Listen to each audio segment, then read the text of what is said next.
Well, think of 8 women you know. Odds are one of them will get breast cancer. 5 years ago, it happened to singer Sheryl Crow. Now the Grammy-winning singer, Crow, is sharing her story and offering advice to our Sandra Mitchell as she battles breast cancer.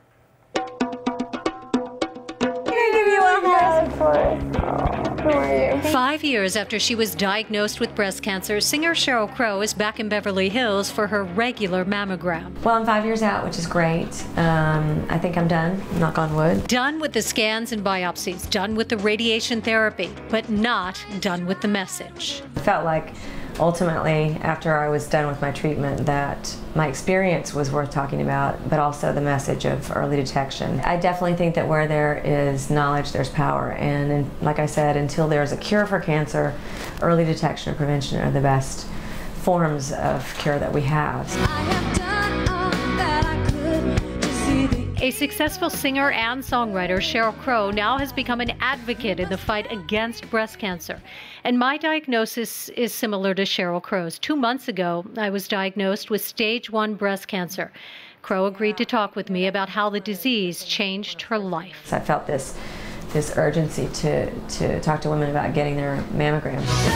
I have a very loyal and wide-reaching fan base, and I have a great opportunity to talk to people about cancer and about prevention and about self-educating. Crow was successfully treated at Pink Lotus Breast Center in Beverly Hills. It's the same center where I'm being treated.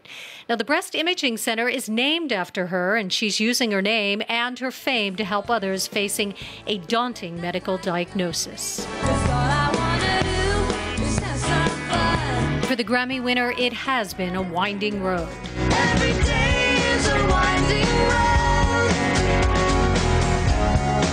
I get a little bit closer. It was definitely a show-stopping moment, which I'm sure most people would attest to. When you get that diagnosis, it really suddenly puts you in your body and makes you look at your life differently. An avid runner, Crow realized she had to be even more diligent about her own health. When I was diagnosed, I think that moment forward, I never looked at my life the same, and I knew it would never feel the same. There's always something that you come to terms with when you're handed an epiphanal moment like that. And for me, it was the lesson of learning how to put myself first and how to say no and how to really put myself at the top of the list of the people I took care of. These days, she's also taking care of her 2 young sons. She adopted her first son, Wyatt, soon after her diagnosis.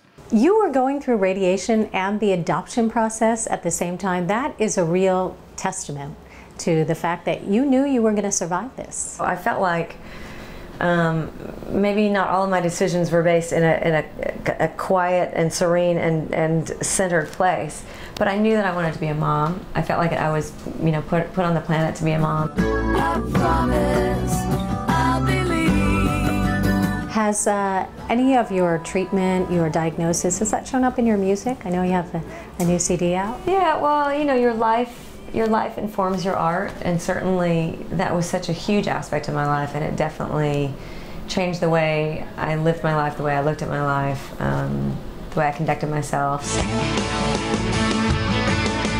And before we said goodbye, Sheryl Crow had some words of encouragement for me. Yes, you be strong. And thanks.